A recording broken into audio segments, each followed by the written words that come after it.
Pada pertemuan kali ini kita akan membahas topik tentang matematika keuangan. Konsepnya sudah kalian pelajari di materi sebelumnya yaitu deret dan logaritma. Oke. Eh, untuk matematika keuangan saya hanya menjelaskan konsep tentang bunga sederhana dan bunga majemuk seperti itu. Mungkin teman-teman diajarkan anuitas dan lain sebagainya, tapi saya tidak akan membahas itu terlalu dalam seperti itu.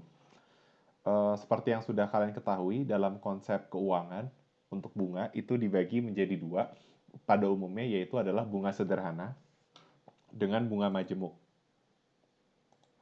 Oke, jadi ada bunga sederhana dan bunga majemuk.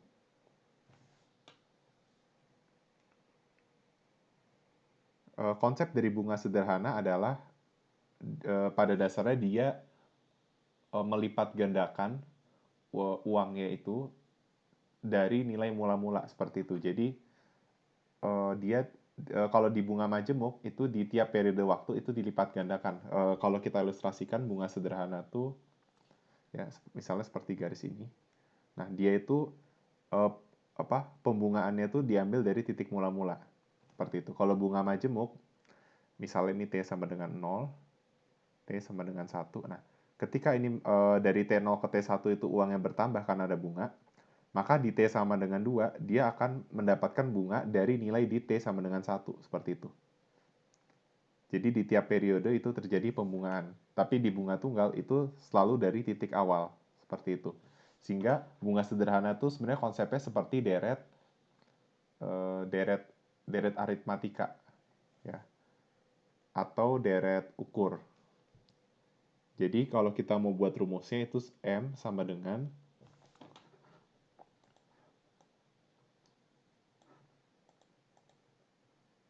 jadi M sama dengan M0 dikali 1 ditambah R pangkat T.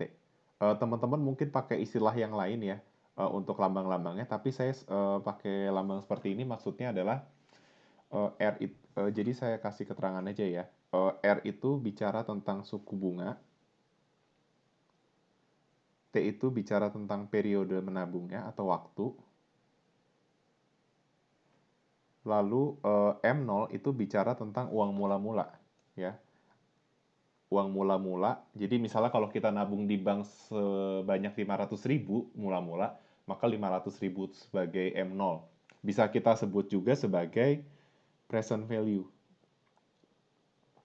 Ya, nilai mula-mula atau disingkat dengan PV. Sedangkan M itu adalah uang di periode tertentu, di periode T seperti itu. Ini bisa kita sebut sebagai future value atau FV seperti itu. Oke, kalau bunga majemuk itu dia seperti konsep deret geometri atau deret hitung. Jadi rumusnya adalah M sama dengan M0 dikali 1 plus R pangkat T. Saya tidak akan menjelaskan pembuktian lebih detailnya karena sudah dijelaskan di pertemuan-pertemuan sebelumnya tentang konsep deret seperti itu. Kenapa rumusnya seperti ini? Nah, ada satu konsep lagi ya, yaitu ada yang namanya konsep exponential growth. Kalau bunga tunggal itu kan dia tidak terjadi pelipat gandaan di tiap periode waktu. Dia hanya terjadi pelipat gandaan di waktu mula-mula seperti itu. Kalau bunga majemuk itu di tiap periode waktu itu terjadi pelipat gandaan. Nah, kalau exponential growth itu pada dasarnya dia ingin membagi ya, jadi deret waktu ini dibagi sampai sekecil sekecil mungkin ya. Jadi titik-titiknya itu sampai dia tidak berjarak ya, sehingga kalau kita bisa bilang ini kan terpisah ya. Jadi misalnya dari T0 ke T1 itu dia berubah nilainya hanya di tiap T sama dengan bilangan bulat. Tapi di proses ini itu tidak terjadi perubahan nilai atau pelipat gandaan. Itu yang kita sebut dengan diskrit. Ya, jadi perubahan hanya terjadi di tiap periode waktu, di mana periode waktu itu dinyatakan dalam bilangan bulat. Tapi dalam konsep kontinu, itu tiap perubahan periode waktu sekecil apapun itu terjadi perubahan nilai. Seperti itu. Itu konsep dari exponential growth. Eh, dalam konsep keuangan itu juga ada ya, eksponensial tuh berarti dia bunganya itu bunga kontinu. Ya, rumusnya itu adalah M sama dengan M0 dikali E pangkat RT, di mana E adalah bilangan eksponensial yang bernilai 2,7 sekian. Atau bilangan basis dari logaritma natural, ya, konstanta kontinu seperti itu. Sedangkan konsep exponential growth itu tidak hanya dipakai di konsep keuangan, tapi dalam konsep pertumbuhan penduduk. Ya, kita tahu bahwa pertumbuhan penduduk itu sifatnya kontinu, karena hampir tiap dalam 1 detik itu ada kematian dan kelahiran. Sehingga konsep exponential growth itu sangat tepat untuk menggambarkan pertumbuhan penduduk. Ya, kita bisa ganti aja ya lambangnya. R jadi bisa jadi R itu adalah tingkat pertumbuhan penduduk, ya, di mana tingkat pertumbuhan penduduk itu sudah mengadjust atau menyesuaikan tingkat kelahiran dan kematian dalam suatu negara. Sedangkan T itu bicara tentang periode waktunya. Maka kita bisa ganti M sama dengan M0-nya itu misalnya seperti gini, P sama dengan P0 dikali E pangkat RT, di mana P0 itu adalah populasi mula-mula, dan P itu adalah populasi di tahun T, seperti itu. Oke, itu konsep dari exponential growth. Nanti kita akan, untuk materi ini, teorinya tidak banyak ya, hanya ini saja. Kita akan lebih banyak ke soal cerita, seperti itu. Ya. Di sini saya menyiapkan ada 7 soal cerita, dan kalau waktunya mencukupi kita akan bahas semua, tapi kalau waktunya tidak mencukupi, teman-teman bisa mencoba sendiri dari contoh-contoh yang sudah diberikan. Oke, mungkin ada teori lagi yang belum disampaikan, yaitu tentang konsep bunga majemuk ya. Jadi dalam bunga majemuk itu kita bisa pakai istilah bunga tahunan atau bunga bulanan. Ya.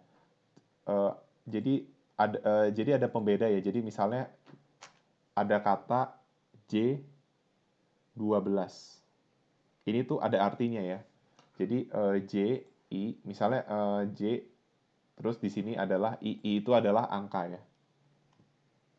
Maka I itu menunjukkan tentang periode waktu yang digunakan, seperti itu. Ya. Ketika I sama dengan 1, berarti dia mau menyatakan bunganya itu dalam tahunan. Jadi bisa kita bilang tiap periode waktu ya itu perubahannya dalam 1 tahun. Ya, jadi dalam perubahan satu satuan periode waktu itu perubahan 1 tahun. Seperti itu. Nah, kalau I-nya jadi kalau J1, kalau kita dapat ini kan ada contoh soal misalnya bunganya itu adalah J12 sama dengan 12%. Berarti ini menunjukkan bahwa proses bunga majemuknya itu terjadi dalam tiap 1 bulan. Kenapa 1 bulan? Karena dalam 1 tahun dibagi menjadi 12 periode waktu, di mana 1 tahun terdiri dari 12 bulan, sehingga kita bisa menyimpulkan J12% itu adalah bunga tahunan yang harus dibagi dalam 12 periode waktu, kayak gitu. Ya, jadi kalau misalnya dalam 1 tahun dibagi 1 berarti itu tahunan. Kalau I sama dengan 2 itu berarti semester. Ya, kita tahu bahwa dalam 1 tahun terdapat 2 semester atau 6 bulan. Kalau I sama dengan 3 itu kita sebut dengan catur wulan. Ya, karena jadi ini konsep pembagian aja ya. Kayak 1 tahun adalah 1 tahun. 1 tahun adalah 2 semester. Ya, 1 tahun itu adalah 3 catur wulan. Lalu 1 tahun itu terdiri dari 4 triwulan atau 4 kuartal. Oke. Lalu satuan yang lebih kecil lagi adalah I sama dengan 12. I sama dengan 12 itu menunjukkan satuan, jadi 1 tahun dibagi jadi 12, maka itu satuannya dalam bulan. Oke, jadi kalau ada kata J12 sama dengan 12%, artinya adalah ini bunganya 12% dalam per tahun, tapi dia dibagi jadi 12 periode waktu. Maka kita menghitungnya dalam proses bunga majemuk, maka kita gunakan R 1% dengan T yang diperhitungkan dalam per 1 bulan. Jadi kalau ada soal 5 tahun, maka T-nya jangan dibuat 5, tapi 5 dikali 12, yaitu sama dengan 60.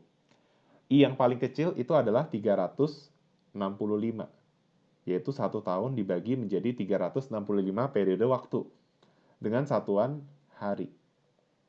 Seperti itu. Oke. Karena ini matematika keuangan, kalian juga udah dapat konsep-konsepnya. Sekarang kita lebih banyak mengerjakan soal aja. Sama ada konsep ini ya, PA. PA itu artinya per annual atau per bulan. Jadi kalau ada bunga 12% PA, berarti ini menunjukkan bahwa ini bunga tahunannya 12%, tapi 12% ini harus dibagi dengan 12. Sehingga bunga 12% PA itu menunjukkan 1% per bulan. Seperti itu. Ya. Kita akan langsung masuk ke contoh soal. Misalnya kita kerjain nomor 3 dulu ya. Berapakah nilai akhir dari uang sebesar 10 juta jika J12 sama dengan 12%? Ya, jadi bunga tahunannya 12%, tapi dalam 1 tahun dibagi menjadi 12 periode waktu, atau kita bikin bunganya jadi 1% per bulan. Oke, saya gunakan warna yang lebih gelap. Ya, jadi bunganya 1% per bulan. Nah, selama 5 tahun dan 25 tahun, seperti itu. Berarti kalau kita masuk ke konsep rumusnya seperti ini. Berarti 10 juta ini bicara tentang future value, ya. Ini bisa kita ganti ya rumusnya, misalnya M sama dengan M0 kali E pangkat RT. Kita bisa ganti M-nya itu misalnya jadi future value, M0-nya jadi present value ya. Nah, berarti ini adalah nilai M-nya. Ya ini nilai M, karena nilai akhir. Nah, sorry, berapakah nilai akhir dari uang sebesar 10 juta? Oh, berarti ini adalah M0. Yang mau kita cari itu adalah nilai M atau future value. Berarti ini adalah present value.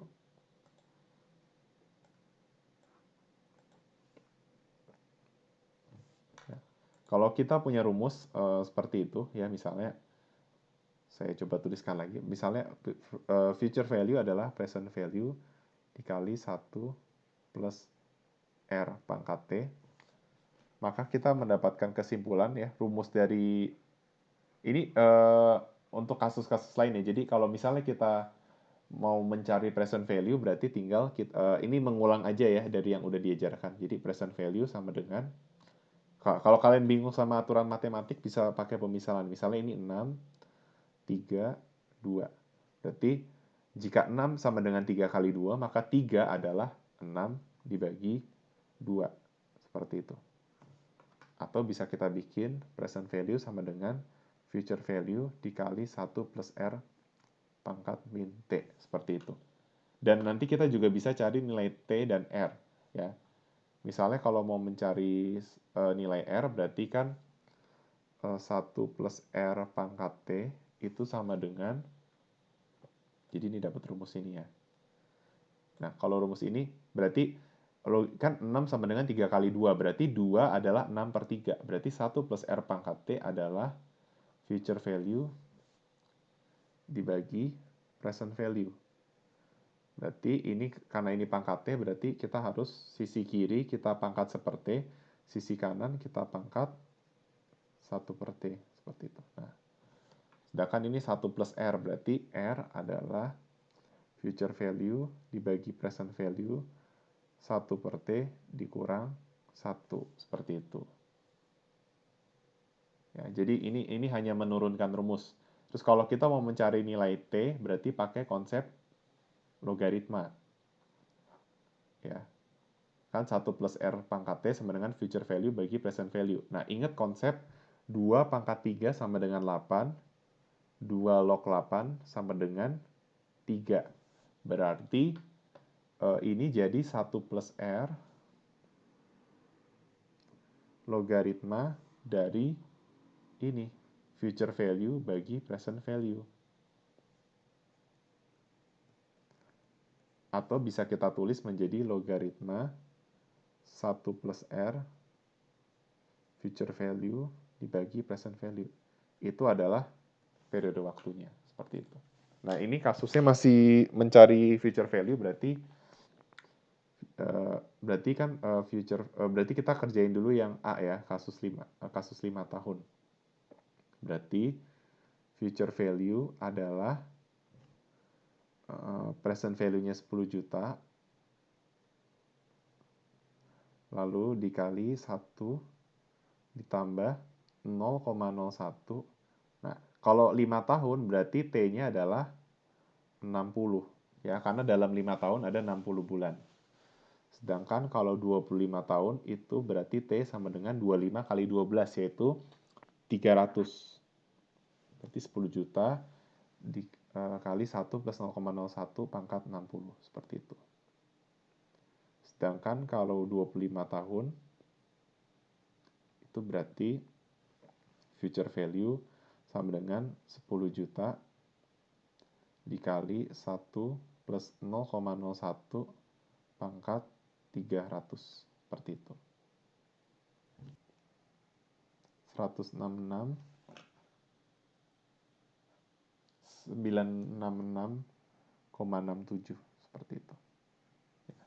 Jadi dalam 5 tahun, kalau bunganya sebesar J12-12% atau jadi 1% per bulan, maka nilai uang 10 juta dalam 5 tahun kedatang itu menjadi 18.166.966,67, atau ini mendekati 2 kali lipatnya, seperti itu. Nah, bagaimana kalau 25 tahun? Ya, kita tinggal ganti perhitungan teman-teman tadi 60 jadi 300. Nah, tinggal diganti 300. Hasilnya adalah 197 juta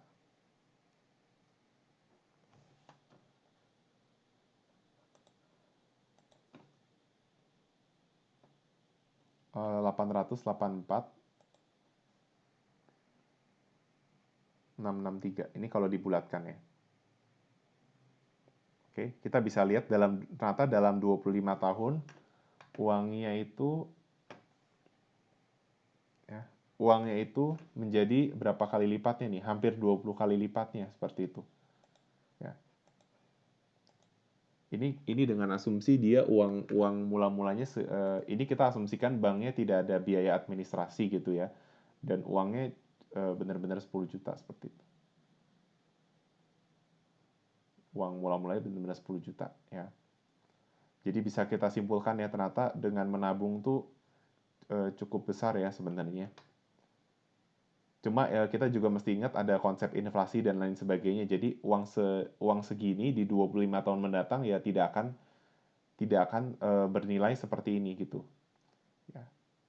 Tetap ada faktor inflasi, jadi yang menyebabkan sekalipun ini ya kita bisa lihat dalam 5 tahun jadi 2 kali lipat, 25 tahun nyaris 20 kali lipat, bukan berarti dia bisa membelanjakan 20 kali ya, karena ada faktor inflasi seperti itu. Tapi yang bisa kita lihat dari hasil perhitungan memang dengan menabung itu memang kita pada dasarnya sedang memiliki motif berjaga-jaga juga ya. Oke. Nah, sekarang saya akan mencoba mengerjakan nomor 4, yaitu konsep bunga kontinu. Ini pertumbuhan penduduk tapi dihitung dengan konsep exponential growth ya. Berapakah jumlah penduduk pada tahun 2010 jika tahun 2004 itu diketahui penduduknya 220 juta jiwa dengan pertumbuhan penduduk 1,7%. Berarti kita mesti tahu bahwa ini adalah P0 atau penduduk mula-mula ya. Sedangkan kita mau mencari PT yaitu di 2010. P0-nya di 2004. Nah, kalau 1,7%. Nah, kita mesti tahu dari 2004 ke 2010 itu berapa tahun. Ternyata 2004 ke 2010 itu adalah 6 tahun. Berarti kita tahu bahwa T-nya sama dengan 6 dan ini adalah R-nya. Berarti PT sama dengan P0 dikali E pangkat RT. Ya, ini rumus dari exponential growth. Berarti PT sama dengan 220 juta dikali E pangkat, nah 1,7% itu adalah 0,017 dikali 6. Nah, teman-teman bisa hitung hasilnya berapa ya. 243 juta 624 363,8. Jadi penduduk pada tahun 2010 itu sebesar 243.624.363,8. Atau bisa kita buletin jadi 364 misalnya. Seperti itu. Oke. Ya, Rina meminjam uang sebesar 2.100.000 dengan bunga 5% PA. Ya, berarti 5% dikali 1/12. Seperti itu. Hasilnya itu adalah sekitar 0,4167%. Oke. Jika pinjaman tersebut harus ia lunasi dalam 8 kali cicilan bulanan, atau ini kita biarin tetap 5/12 saja ya. 5/12%. Nah, jika pinjaman harus ia lunasi dalam 8 kali cicilan, berapakah besar cicilan yang harus ia bayar setiap bulannya? Berarti logikanya kalau dia mencicil sampai 8 kali cicilan bulanan, ya, berarti dia apa namanya? Dia akan mengembalikan dalam waktu 8 bulan seperti itu, ya. Berarti kita cari dulu nih, ini kan sebagai ininya M-nya ya. M0-nya. Berarti kita cari M-nya. Yaitu M0 dikali 1 plus R pangkat dengan 8. Nah, ingat-ingat, mesti ingat 5/12% itu berarti 5/12 dikali 1/100 ya. Ingat karena 1% itu adalah 1/100. Ya, hati-hati dalam melakukan perhitungan. Adalah 2.101.071 ribu 29,38. Ya. Nah, sekarang kita mau tahu cicilan per bulan, berarti ini dibagi 8, seperti itu. Sama seperti kasus angsuran. Tinggal kita cari aja. Hasilnya adalah ini dibagi dengan 8. Hasilnya adalah 271.378,67. 271.378,67. Sehingga kita bisa menyimpulkan bahwa cicilan yang harus ia bayar selama 8 kali cicilan itu adalah 271.378,67 seperti itu. Supaya dia bisa melunasi uang yang dia pinjam sebesar 2.100.000 dengan bunga 5% PA seperti itu. Oke. Sekarang kita akan coba yang nomor 5. Sebuah deposito sebesar 10 juta dapat memberikan pendapatan bunga sebesar 5.600.000 selama 36 bulan. Hitunglah tingkat bunga nominal tahunannya apabila perhitungan bunga tahunan. Ya, berarti ini bunganya itu dihitung dalam bulanan ya. Tapi kita diminta, perhitungan bunganya tahunan. Oke, berarti pakai rumus yang ini, ya, yang A berarti R sama dengan future value dibagi present value, berarti ini adalah future value ya. Sebuah deposito sebesar 10 juta. Oh, oke. Hati-hati terjebak. 5.600.000 itu adalah pendapatan bunga. Sedangkan depositonya 10 juta. Maka 10 juta ini adalah present value. Sedangkan future value-nya adalah 15.600.000. Berarti R sama dengan future value dibagi present value, yaitu sebesar 1,56. Dipangkat dengan 1/T. T-nya ini 3, karena bunganya tahunan, berarti ini jadi 3 tahun. Berarti 1 per T adalah 1 per 3. Oke. Dikurang dengan 1, seperti itu. Coba kita hitung.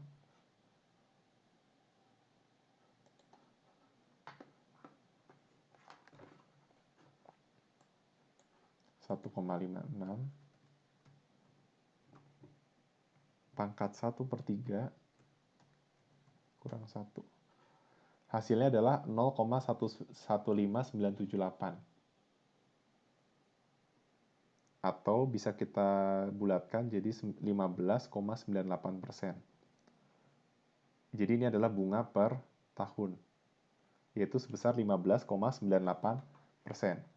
Nah, untuk yang B, berarti ini kan bunga kontinu. Berarti kalian mesti ingat nih, bunga kontinu itu rumusnya yang M sama dengan M0 kali E pangkat R kali T. Berarti kalau mau mencari nilai R, berarti kan E pangkat RT sama dengan, ya kalau kalian bingung itu 6 sama dengan 3 kali 2. Berarti 2 adalah 6 per 3. Berarti M per M0, seperti itu. Nah, kita mau T-nya aja, kita cari R-nya gitu. Berarti kita pakai hilangkan E-nya pakai antilon. Jadi ini antilon jadi RT. Ini jadi ln M per M0, seperti itu. Berarti kalau kita mau cari R-nya aja, berarti R sama dengan ln M per M0 dibagi dengan T, seperti itu. Ini adalah rumusnya. Berarti tinggal kita masukin yang B, R sama dengan ln dari M-nya itu adalah ini, future value-nya 15.600.000, M0-nya 10 juta, berarti ln 1,56 dibagi dengan T. Karena kita, ya ini T-nya bisa bebas ya, kita bikin berapa aja. Nah, cuma kita misalnya mau pakai dalam satuan tahun ya, berarti kita bagi dengan 3. Jadi ln 1,56 dibagi dengan 3. Oke, coba teman-teman hitung ln 1,56. Ln 1,56 dibagi dengan 3. Hasilnya 0,1428, atau kalau kita bikin jadi 14,28% per tahun. Berarti kita bisa menyimpulkan bahwa dengan apa namanya, dengan waktu yang sama, present value dan future value yang sama, maka suku bunga kontinu itu lebih kecil daripada suku bunga majemuk. Kenapa? Karena pada bunga kontinu itu dia kan pelipat gandaannya terjadi pada tiap periode waktu sekecil apapun. Maka dengan bunga yang lebih kecil, itu dia bisa menghasilkan, ya dengan bunga yang lebih kecil dia bisa menghasilkan yang sama daripada bunga majemuk, kayak gitu. Sedangkan kalau bunga majemuk itu pelipat gandaannya hanya dalam tiap periode waktu. Nah, untuk kasus ini adalah per tahun. Nah, bagaimana kalau misalnya kita tambahkan soal perhitungan bunga bulanan? Maka hasilnya teman-teman bisa tebak. Kan ini dalam 1 tahun. Nah, ini dalam continue. Berarti kita bisa, coba kalian teman-teman bayangkan ya. Kalau ini kan berarti satu, apa namanya, periode waktunya dalam 1 tahun. Jadi, satu periode adalah 1 tahun. Kalau di sini satu periodenya sama dengan tahingga. Karena dia satuannya bukan tahun, bukan bulan, bukan hari.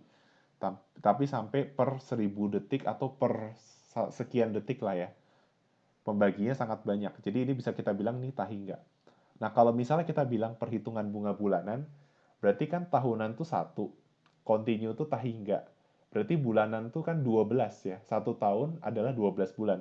Maka sudah pasti bunganya itu antara 15,98 sampai 14,28. Berarti ada di kisaran ini nih. Gitu. Kalau kita hitung bunganya 3 bulanan juga sama di kisaran ini. Seperti itu. Ya. Jadi kalau kita bikin bunganya bulanan, semester, kuartal, triwulan, harian, itu hasilnya di antara 15,9 dari 14,28 sampai 15,98. Yang jelas bunganya tidak akan lebih kecil dari 14,28. Karena 14,28 itu punyanya continue. Ya, continue itu udah paling pembagi waktunya udah paling besar seperti itu. Oke.